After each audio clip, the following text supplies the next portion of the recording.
Assalamualaikum warahmatullahi wabarakatuh. Sahabat, kembali berjumpa. Aam di sini kembali akan menemani teman-teman dalam obrolan santai seputar kehidupan, agama, bisnis, dan hal lain yang bermanfaat. Sebelumnya, marilah kita sama-sama panjatkan puji dan syukur kehadirat Allah Subhanahu wa taala yang mana alhamdulillah atas berkat, rahmat, karunia, dan berbagai macam nikmatnya, kita semua bisa bersua walaupun tidak bisa langsung bertatap muka. Ini semua atas nikmat yang diberikan, terutama nikmat kemajuan teknologi yang kita rasakan saat ini. Untuk itu, marilah kita syukuri dengan cara memanfaatkan kemajuan teknologi ini untuk hal-hal yang bermanfaat. Sholawat beserta salam semoga senantiasa selamanya tercurah limpahkan terhadap baginda Rasulullah Shallallahu Alaihi Wasallam, berikut keluarga, sahabat, dan juga semoga kita semua termasuk umat beliau yang mendapatkan syafaat nanti di yaumil akhir.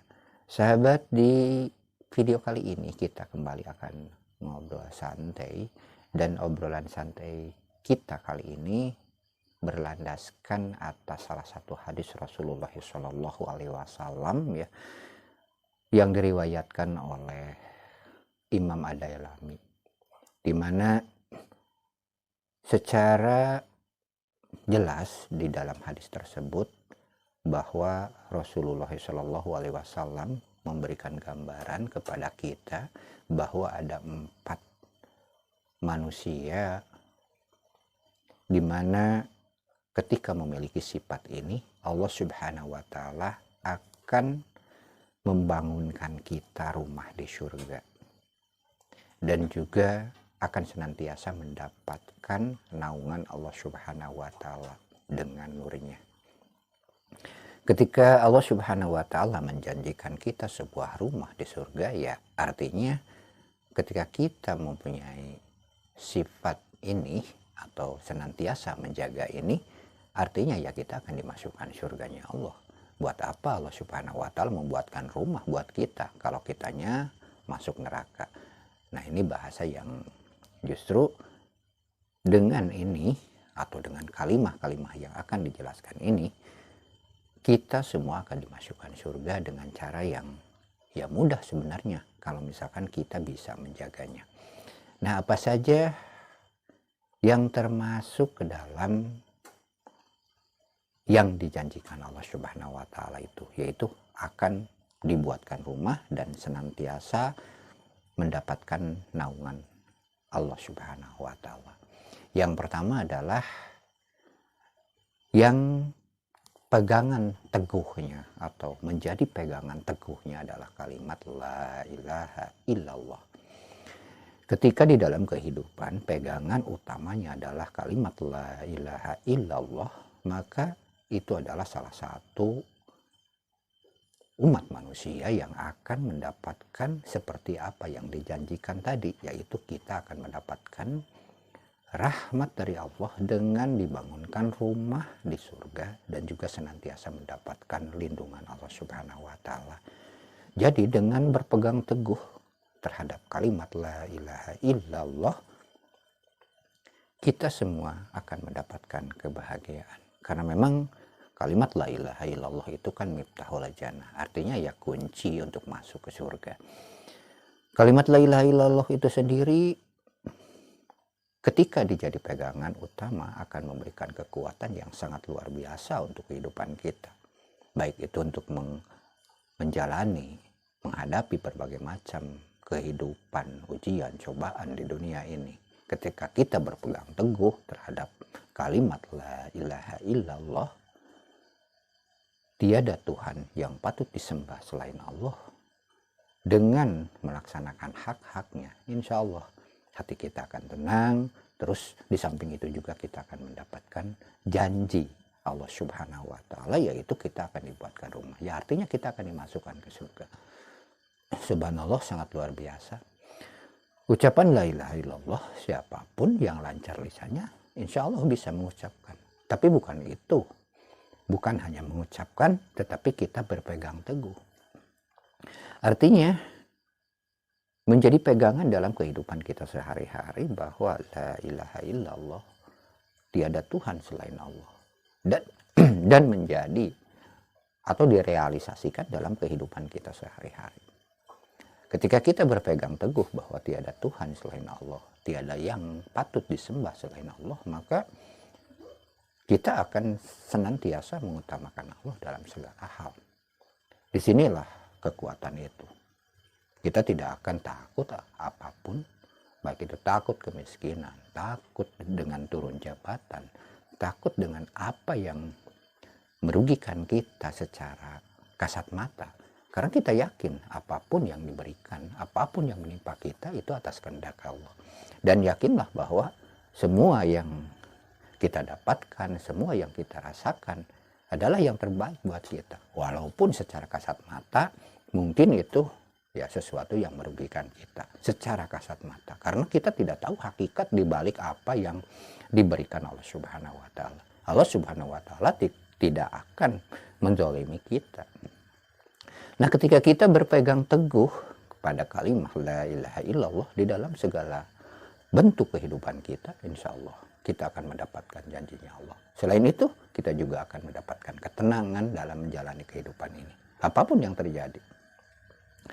Karena dengan keyakinan bahwa tiada Tuhan selain Allah yang tertanam di dalam jiwa ini, kita akan senantiasa kuat menghadapi berbagai macam hal. La ilaha illallah punya kekuatan yang sangat luar biasa ketika kita ucapkan, bukan hanya di lisan, tetapi dimaknai sampai meresap ke dalam hati dan akan menumbuhkan ketenangan yang sangat luar biasa. Itulah kehebatan la ilaha illallah. Bahkan tiada lagi dzikir yang paling utama selain ucapan la ilaha illallah. Bahkan ketika akhir kalam kita atau akhir obrolan kita, ketika kita pulang, ketika kita dijemput untuk kembali ke Zat yang Maha Kuasa, tempat kembali kita untuk selama-lamanya, dan akhir kalam kita la ilaha illallah, ya kita akan senantiasa mendapat jaminan masuk surganya Allah tanpa hisaban, tanpa perhitungan. Dan itu sangat luar biasa. Dan itu yang harus kita pertahankan. Apalagi di akhir zaman seperti sekarang ini, ya, di mana banyak sekali hal-hal yang justru ya kadang-kadang samar-samar, kadang-kadang ya seperti kan bukan pasti, seperti kan bukan yang sebenarnya. Seperti ustadz, seperti kiai, seperti benar, yang pada dasarnya itu akan mengelabui kita, yang justru akan istilahnya akan mencelakakan kita.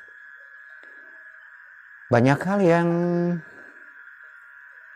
bisa kita rasakan ya dengan kekuatan la ilaha illallah itu, terutama ketenangan jiwa kita, ketenangan batin kita, dan banyak hal lainnya.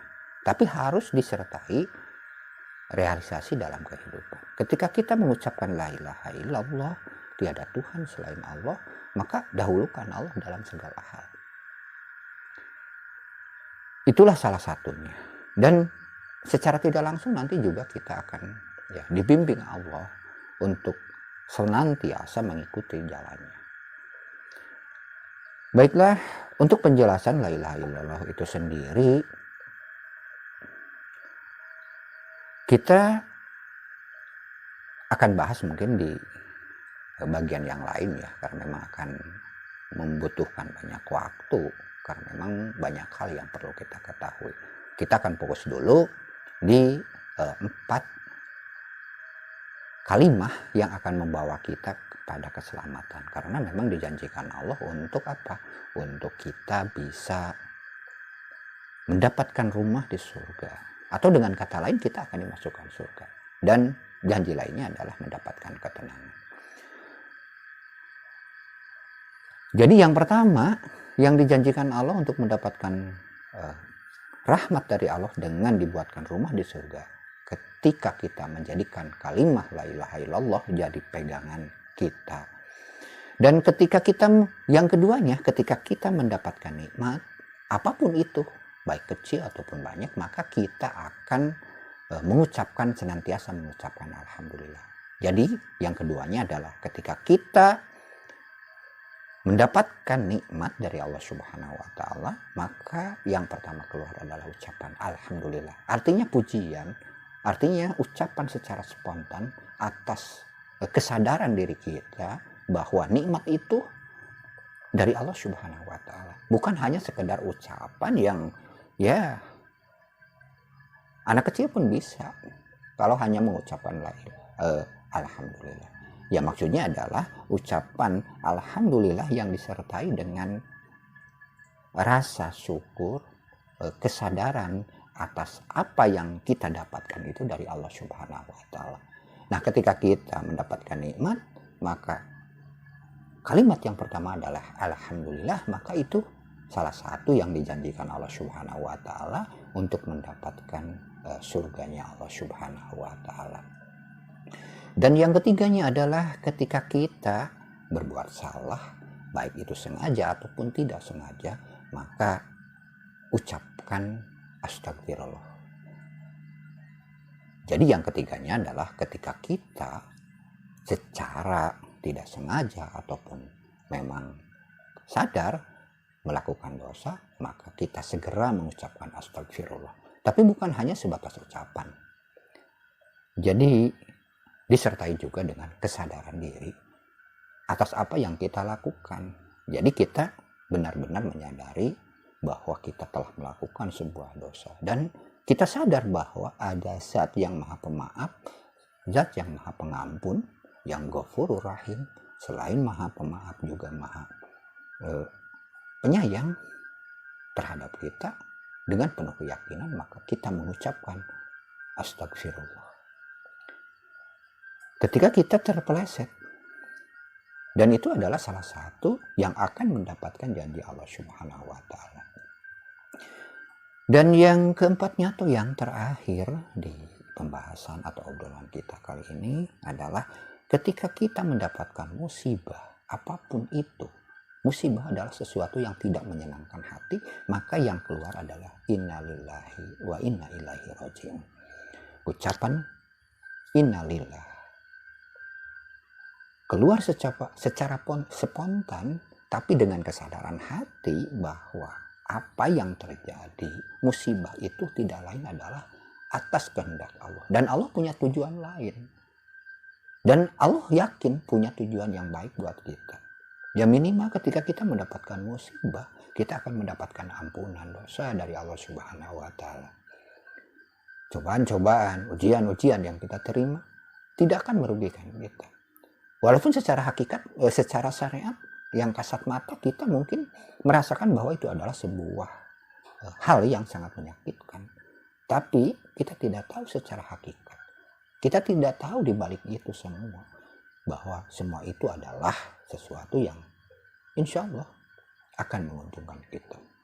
Jadi ketika kita mendapatkan musibah, bukan hanya kematian, musibah sekecil apapun, maka yang keluar dari mulut kita disertai dengan rasa kesadaran hati bahwa itu adalah dari Allah dan kita kembalikan lagi ke Allah Subhanahu wa taala dengan ucapan innalillahi wa inna ilaihi raji'un. Artinya dari Allah dikembalikan lagi ke Allah. Baiklah teman-teman, itulah yang bisa kita sampaikan di obrolan santai kali ini. Semoga apa yang disampaikan ini bermanfaat ya. Jadi kita simpulkan saja bahwa ada 4 manusia yang senantiasa menjaga 4 kalimat ini yang mendapatkan janji Allah Subhanahu wa taala untuk mendapatkan rumah di surganya Allah. Dibuatkan rumah di surganya Allah dan juga senantiasa mendapatkan naungan rahmat Allah. Yang pertama adalah yang menjadi pegangan hidupnya adalah la ilaha illallah. Kedua, ketika mendapatkan nikmat senantiasa bersyukur dengan ucapan alhamdulillah. Dan ketiganya, ketika secara sengaja ataupun tidak melakukan dosa, maka ucapan yang keluar adalah astagfirullah atau permohonan ampun kepada Allah Subhanahu wa taala. Dan yang keempat, ketika mendapatkan musibah, maka dikembalikan kepada Allah Subhanahu wa taala dengan penuh kesadaran dengan ucapan innalillah wa inna ilaihi raji'un.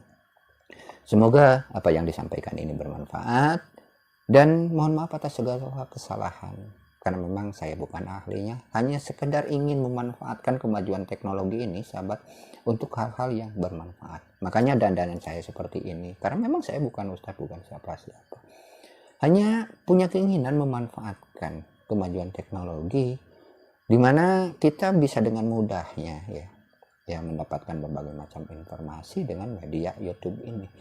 Hanya itu.